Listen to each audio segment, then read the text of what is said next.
아담과 하와가, 즉 우리 인류가 에덴 동산에 있을 때는 항상 하나님의 보호를 받을 수가 있었습니다. 에덴 동산에서는 모든 것이 다 준비가 되어 있었고 부족한 것은 하나도 없었습니다. 그런데 이제 하나님께 불순종하여서 에덴 동산을 쫓겨나고 그 바깥에서 살게 되었습니다. 그런데 그때는 그 에덴과는 모든 것이 이제 달랐습니다. 부족한 것들이 아주 많게 되었습니다. 그래서 이제 인류는 에덴 바깥에서 생활을 하게 되는데, 이 에덴 바깥, 저 세상의 삶이죠. 제일 중요한 것은 무엇인가? 바로 하나님을 믿는 믿음이라고 하는 것입니다.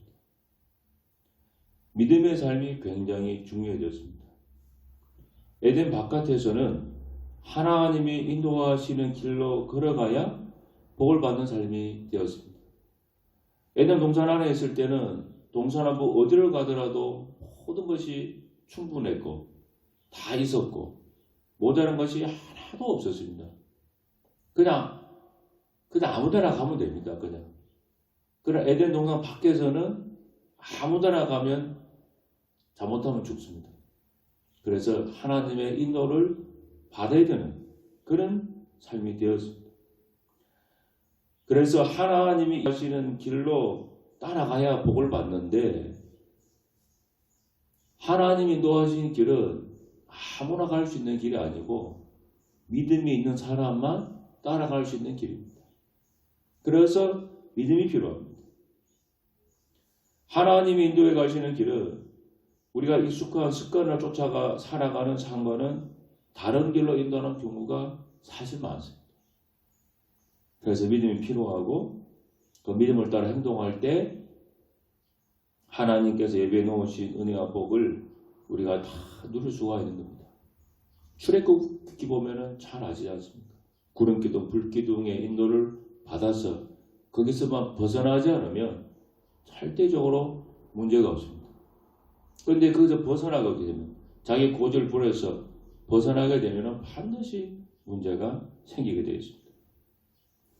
자, 그러므로 이 믿음이 굉장히 중요한데, 우리의 믿음이 잘 유지가 되고 또 강화가 되어서 성장을 해야 되는데, 우리 믿음이 이렇게 되는 여러 가지 통로가 있죠.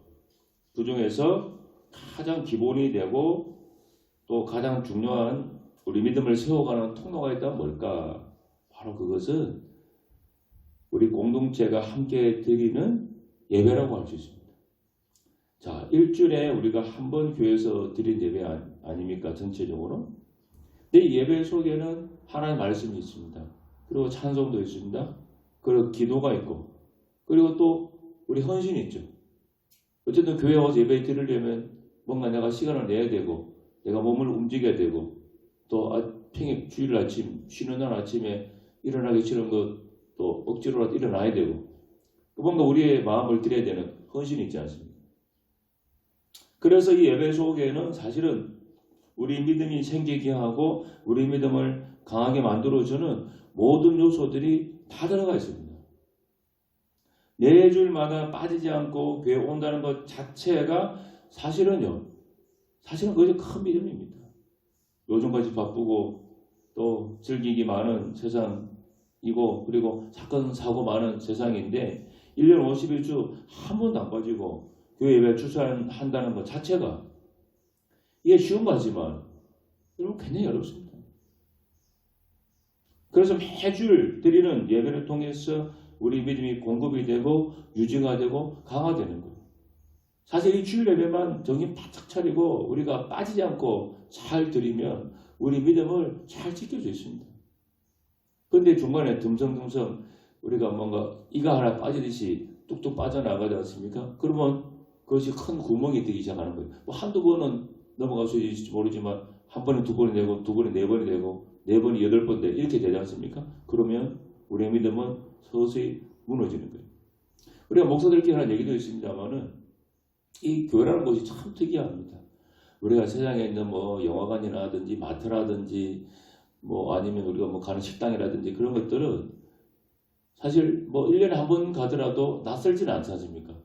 뭐 요즘 영화 뭐 1년에 한 번 볼까 말까 하는 시대 그럴 텐데 우리가 여러분 뭐 1년에 한 번 영화관 간다고 그래서 영화관에 굉장히 낯설고 뭐 가기가 아주 좀 두렵고 뭐 그런 건 없지 않습니까? 그런데 교회라는 곳은 참 이상합니다.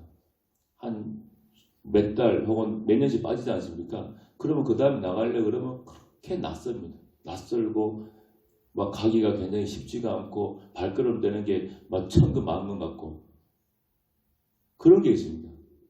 이 교회라는 것은 바로 영적인 어떤 그러한 것이 있기 때문에 그런 것이죠. 이 예배라고 하는 것은 우리 믿음이 공급되는 은혜의 가장 기본 중에 기본이 되는 통로예요.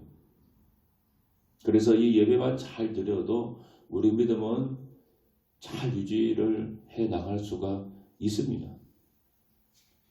우리가 믿음의 삶을 살지 못할 때 어떤 일이 벌어지는가? 가인의 삶을 보면은 잘 나옵니다. 가인은 하나님 만났지만은 하나님 말씀을 받아들이지 않았고 고치지 않았습니다. 그래서 늘 비교하잖아요. 가인과 아벨 비교하지 않습니까? 아벨은 뭐 예수 믿는 택한 백성, 가인은 택함받지 못한 백성, 늘 두 가지로 구분을 합니다. 자, 우리가 하나 믿음의 삶을 살지 못할 때에 어떤 일이 벌어지는가? 첫 번째는 우리 인생에 불행한 일들이 생길 수가 있습니다. 믿음이 없으면 우리가 죄에 대해서 애통하지 않고 죄의 형벌에 대해서 애통하게 됩니다. 자, 13절 말씀을 읽지 않았습니다만 한번 보십시오. 제가 세 번 요건 한번 읽어드리겠습니다. 가인이 주님께 말씀드렸다. 이 형벌은 제가 짊어지기에 너무 무겁습니다. 자, 가인이 아벨을 죽였잖아요. 살인한 겁니다. 그러니까는 당연히 형벌이 있겠죠. 근데 이 형벌이 너무 무겁습니다. 그렇게 얘기해요. 그러니까 가인은 지금 어떤가 하면은 자기가 지은 죄에 대해 벌 받는 것에 애통하는 것이 아니라 죄 때문에 그러니까 죄 자체에 대해서 애통하는 것이 아니라 자기가 죄 때문에 그다음 받게 되는 형벌, 벌 그것에 대해서도 애통을 하고 있다는 것입니다. 이게 큰 차이가 있습니다. 우리가 죄라고 하는 것, 그 죄 자체에 대해서 애통을 하게 되면은 그 애통은 나중에 하나님과 관계가 바르게 세워지지 못한 그런 애통이잖아요. 내 죄 때문에 대한 애통은. 그러나 죄에 대한 형벌에 대한 애통은 뭔가 하면은 내가 지금 고생하고 내가 힘들고 내가 지금 괴로운 것에 대한 그 눈에 보이는 것에 대한 애통입니다. 내가 힘들고 괴로운 것에 대한 애통은 만으로 왜 안 되는가 하면은 그것만 가지고는 우리 하나님과 관계가 달라지지 않는다는 거예요. 우리가 죄에 대해서 애통을 할 때 그때에서 비로소 하나님과 관계가 우리가 달라지게 되고 우리가 하나님께 용서를 구하게 되고 또 그 다음에 하나님이 회복해 주시는 그 은혜를 누리게 되는 거예요. 그런데 가인은 지금 살인하고 하는 죄를 지었어요. 자, 사람이니까 죄를 지을 수 있습니다. 그러면은 그 죄 자체에 대해서 애통해야죠. 하나님 제가 죄인입니다. 내가 이 사람을 죽인 죄인입니다. 악한 죄인입니다. 이 죄에 대해서 하나님 말씀 어긴 불순종한 죄가 있습니다. 이 죄에 대한 애통이 있어야 되는데 지금 가인은 그런 애통이 없고 하나님 내가 이 앞으로 당하게 될 형벌이 이게 인생이 힘들어진다고 하는데 이거 너무 내가 무겁습니다. 아주 거기에 대한 고민, 거기에 대한 애통만 있는 거예요. 그러니까 가인은 어떻게 됩니까? 그 삶이 달라지지가 않죠. 그가 하나님께 돌아오질 않잖아요. 죄에 대한 애통이 있기 때문에 그렇습니다. 그런데 우리가 믿음이 생길 때 비로소 죄에 대해서 눈이 열립니다. 그래서 내가 힘들고 괴로운 것에 대해서 애통하는 것이 아니라 죄 자체에 대해서 애통하게 되는 거예요. 믿음이 들어오면. 하나님 아프게 한 것에 대한 애통이 생기고 내 하나님께 불순종한 것에 대한 애통이 생기게 됩니다. 우리가 시련을 당할 수 있잖아요. 어려운 일을. 근데 이 큰 시련이나 고난을 당할 때 하나님을 떠나는 교인이 있는 반면에 반대로 하나님과 더 가까워지고 믿음이 자라는 교인들이 있어요. 왜 그런 차이가 생긴 줄 아십니까? 자, 교회는 다니지만은 믿음이 좀 없는 사람들 있죠. 그냥 교회만 들은 날 한 사람들. 이런 사람들은 교회는 고난이 왔을 때 뭐부터 생각하느냐? 내가 힘든 것만 생각해요. 당연히 고난이 힘들죠.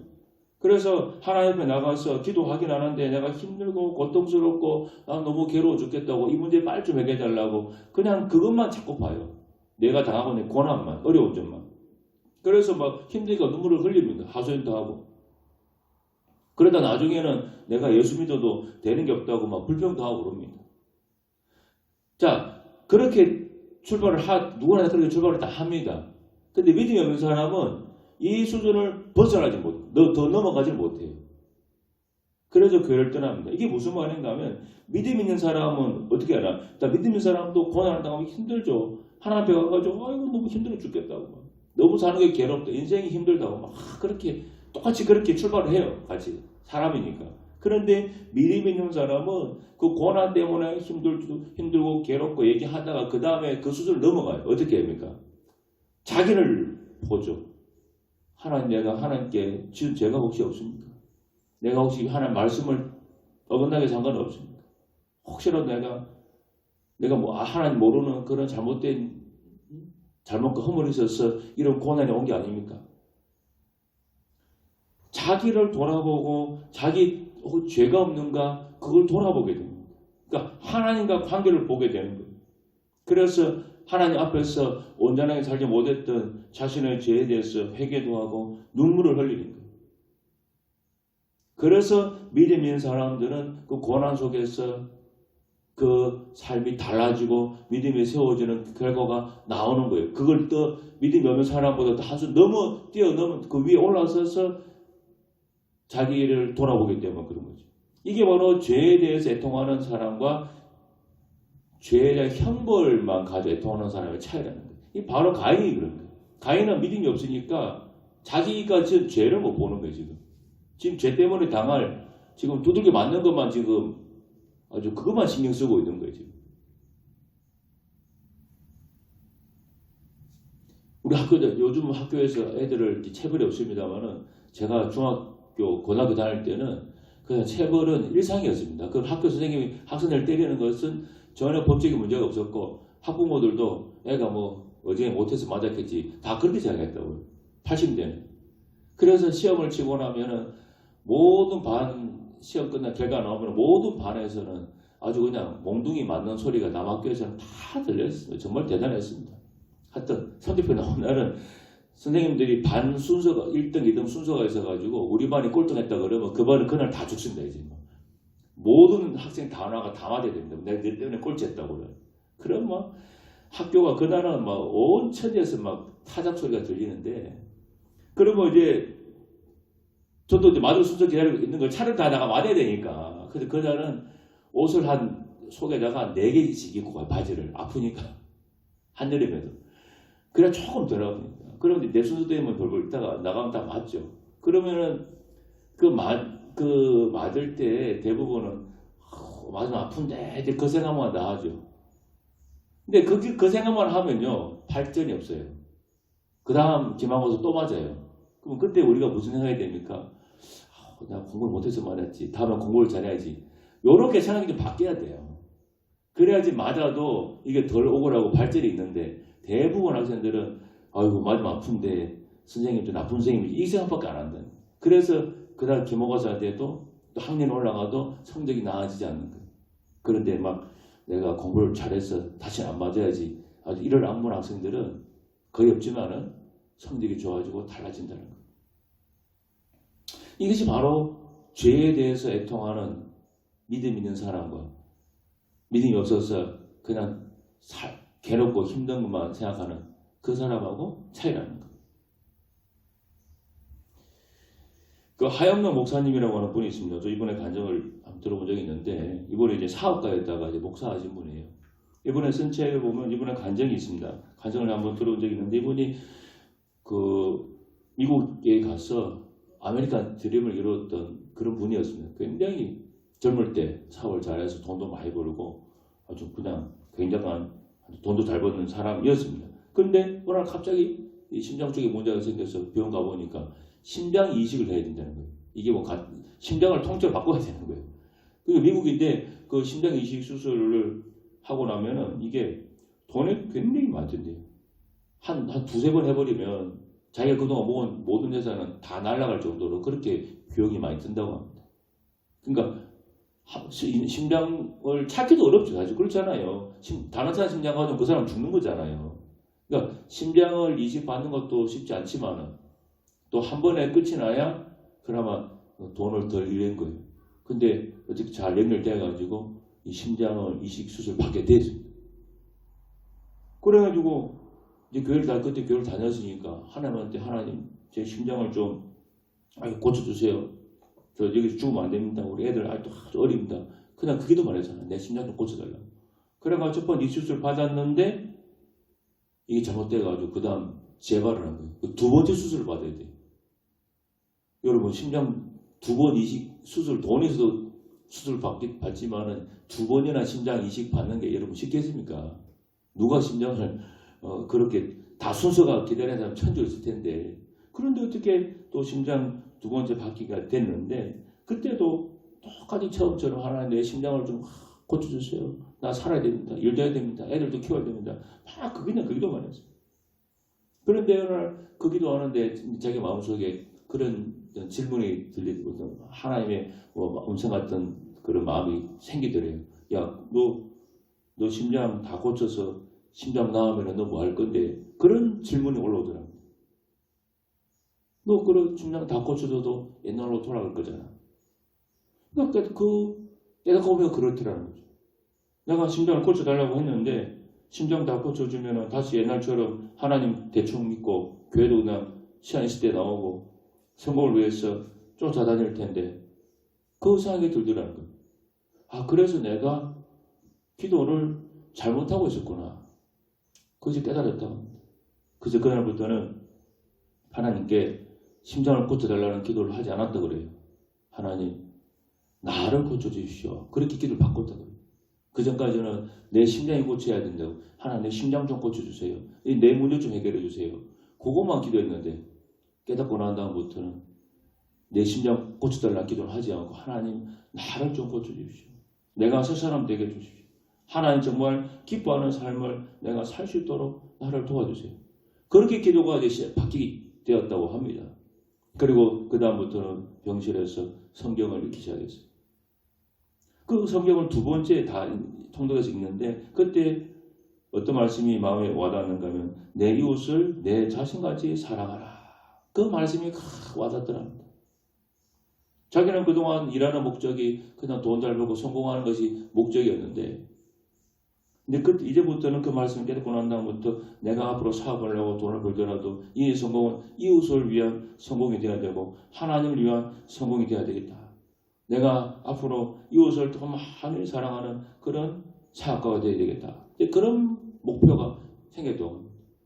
그래서 좀 하나님 은혜로 두 번째 심장 이식 수술을 받고 퇴원을 하게 됩니다. 근데 그때부터 이 사람이 정말 바뀐 거예요. 새 사람이 된 거예요. 그래서 돈을 버는 사업하는 목적, 돈을 버는 목적이 이제는 나를 위해서가 아니라 이웃을 사랑하는 것을 위해서 하고 하나님을 사랑하기 위해서 사업하는 그런 사람이 되었어요. 그리고 사업이 번창하게 되고 회사 커져가는데 기업 함께 있는 직장 동료들 위해서 많은 혜택을 베풀고 그리고 수익금으로 이웃을 많이 섬겼습니다. 그래서 오늘날 미국에서 가장 일하고 싶은 직장 가운데 하나가 되었다고 그분이 간증하더라고요. 그리고 그걸 바탕으로 쓴 책이 아까 말한 P31이라고 하는 그 책입니다. 그러니까 이분에 있어서 달라진 게 뭡니까? 이제는 나를 고쳐달라. 바로 그거라는 거죠. 이것이 가인하고 아벨의 가인이 바로 반대되는 모습. 가인은 그냥 내 힘든 거, 내 괴로운 거 그거만 생각했는데 이 목사님도 처음에는 내 힘들고 괴로운 것만 생각했잖아요. 근데 그러다가 자기의 죄를 보잖아요.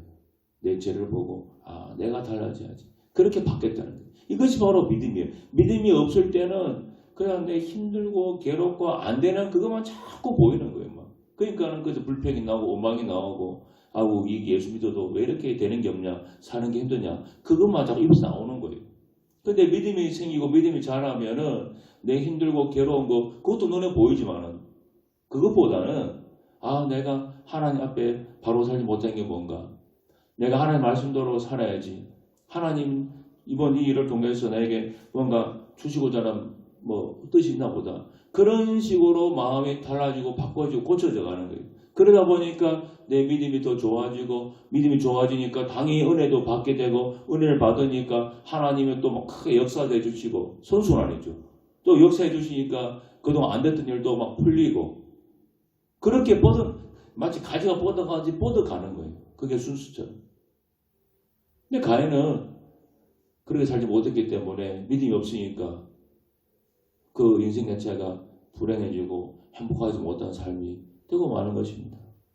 자, 여러분, 우리가 믿음이 있어야 됩니다. 우리가 이제 예수 믿기 위해서 주님 품 안으로 들어왔잖아요. 그러면 예수 믿는 사람은 하나님 인도를 받아야 가장 복받는 삶을 삽니다.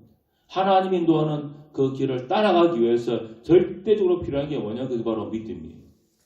하나님 인도하신 길은 내 생각, 내 뜻과는 반대되는 경우가 아주 많기 때문에 그것을 내가 극복하고 따라가야 되니까 믿음이라고 하는 그것이 반드시 필요해요. 믿음이 없으면 정말 하나님 뒤를 쫓아가는 게 아주 어렵습니다.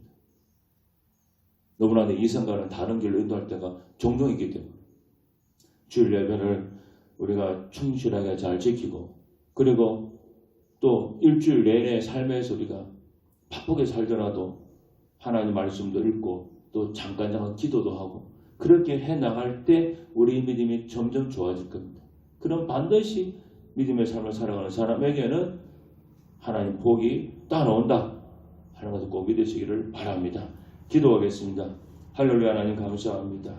우리가 정말로 가인처럼 믿음 없는 삶을 살지 아니하고 아벨처럼 정말로 하나님을 사랑하고 믿음의 삶을 사는 그런 우리 교인들 되게 하여 주시옵소서. 예수님 이름으로 기도하옵나이다. 아멘.